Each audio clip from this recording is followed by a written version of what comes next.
But Walmart being a great place, obviously the store is gigantic. There's maps everywhere of all the different niches and areas that you can source product. Again, the top 5 products, and I'll say it again right now because I haven't said it yet, or I think I said it once. Electronics. Well, that's not the top, so let's just go with the top. So books, toys. Let me just start a new page here.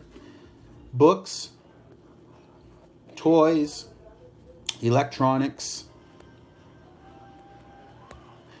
baby, and above books I actually put the word commodities. I don't really have a pecking order per se, but these are the 5 targeted areas of the store I go to the most. Commodities, books, toys, electronics, and baby. Commodities, books, toys, electronics, and baby. I might hit a store and be in toys for an hour sourcing and then leave the store and not go to any of the other locations. But if you're new to selling on Amazon and you want to be efficient with your time, then you need to go to all these locations and scan everything, because you're going to scan 30 or 40 things and find 2 or 3 things that are just hot on Amazon, and that's how you're going to grow your inventory. And then you might scan 10 new things and go, holy smack, 5 of them are awesome, right? So that's how you grow your inventories, by scanning everything. So commodities are products like everyday products that people use on a day-to-day basis, like paper towels. You know, it's as simple as that. You might find paper towels on Amazon are clearance, where you can get 6 packs for 97 cents of whatever, that on Amazon are selling for $12.99 or $14.99. And people will pay that because they don't want to go to the store. So they're willing to pay the $7 shipping, because they're bundling it with other stuff that they're buying, or they have Prime and it's free shipping, and so in their head they're like, oh, it's all relative to them. So commodities like, cleaning supplies and, anything people use, food would fall under that. Anything that people use over and over and over, or might buy 3 or 4 at a time of, or you'll see sales of 5 to 10 units every day or more. That's the number 1 product that you want to go search. And then you want to go to the book aisle. Books, you're going to be able to grow your inventory relatively fast. If you can find stores that have a clearance section, 80% off these books that normally sell for $35 on Amazon or $40, but you can get it for $7.99 or $5.99 or $4 or $3, whatever the case may be. You want to look for new mint books. Books are very profitable, and books are a very quick seller on Amazon. They'll sell really fast for you, and you'll see weekly returns from your books.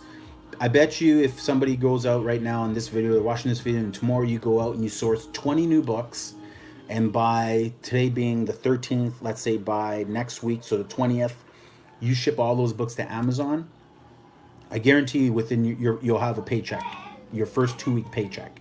Guarantee it. If you do that, leave a comment below, let me know if it works. I know it'll work. I guarantee it.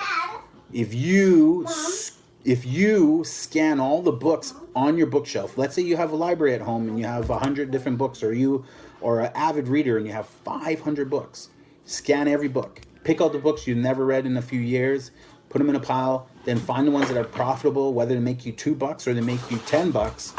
Just put it in a pile. Try to write down a number of like $100. How many books does it take you to get to $100? Maybe it'll take you 30 books. Put those 30 books in a box. It'll cost you 30 cents to ship those books to Amazon, 30 cents per book. Not even. 30 cents a book. 10 is $3. Yeah, it'll cost you about $10 to ship those books to Amazon.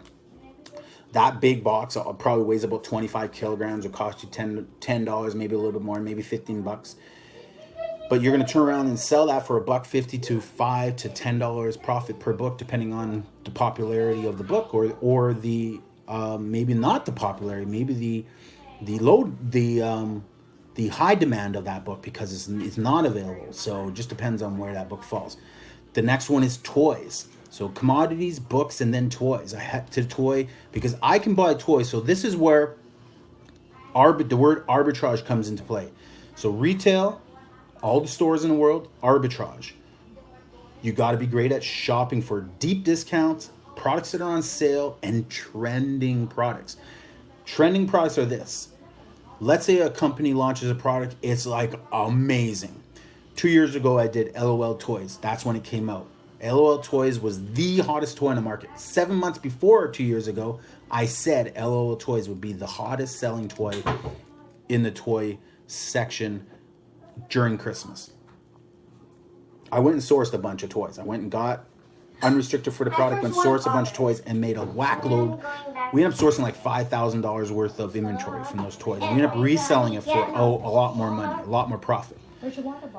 We paid full price for the toy.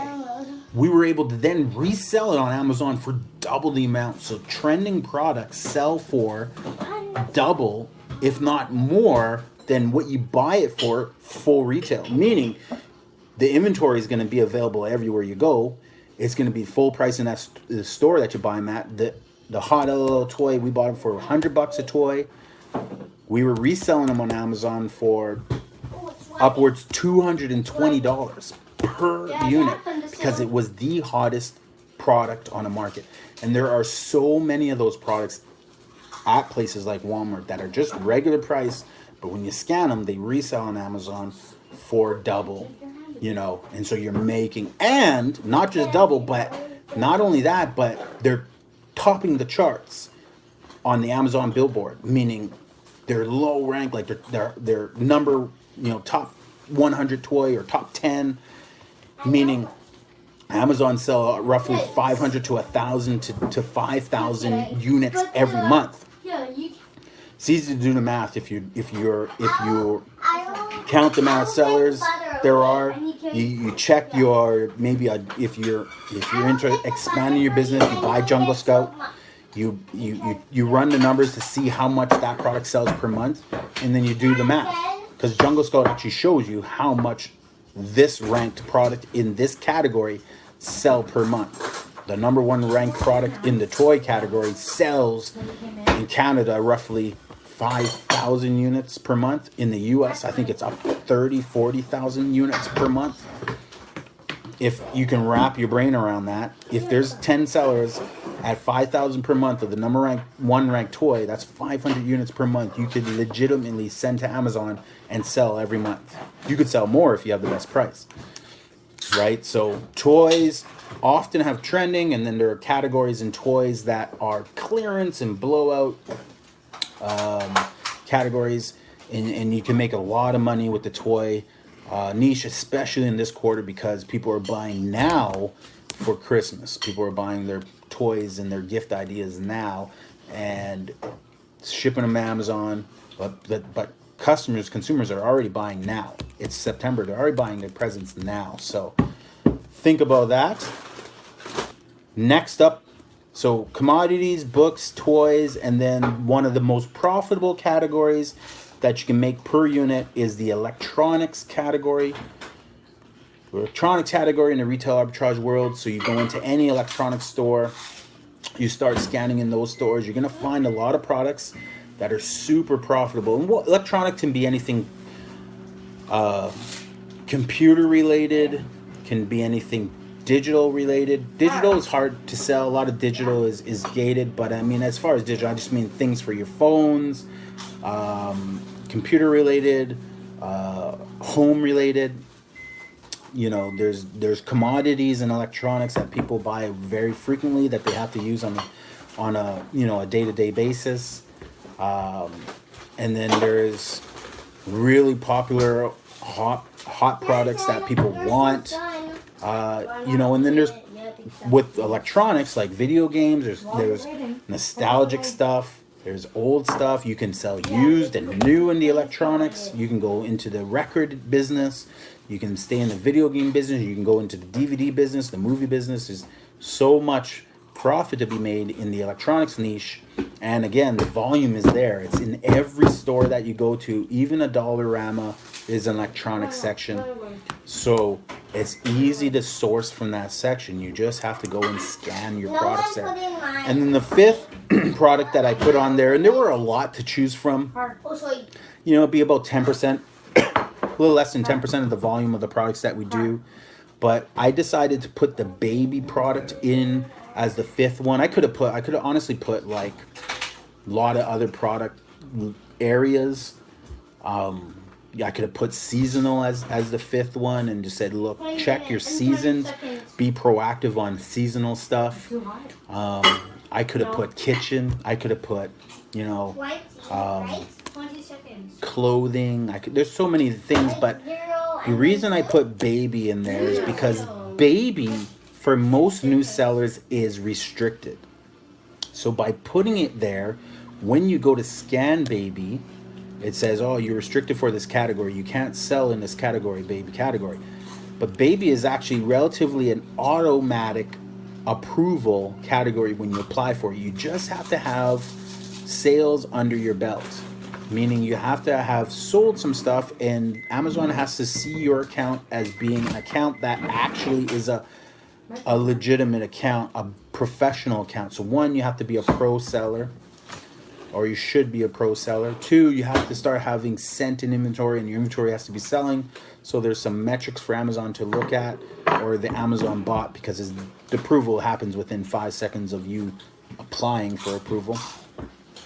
And then once you're kind of get your sales, your feet are wet and you're selling products and you're a pro shopper, the reason I put baby is because baby has toys, it has clothing, it has baby products, it has a kind of a niche within a niche, a lot of different choices within that niche. So versus me just putting clothing, you'd just be getting clothing. Or if me just putting pet, you'd just be getting pet, right? So baby has sub niches, and a lot of them. They have commodities, they have clothes, they have toys, they have specific baby things, they have trending, huge trending products in baby.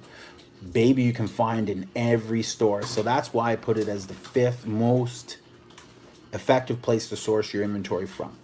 Again, it's gated, so you got to apply. I wouldn't recommend applying until you've reached a certain amount of volume, or at least sold for a month and have a decent amount of sales. If you apply and you get declined or not approved, then wait and apply again. And if you look on my YouTube channel, I think there's a few videos where I apply to get ungated for the baby niche. I think there's one video on there for the baby niche. So just search my channel. You might find that on how to apply to get unrestricted for that particular niche.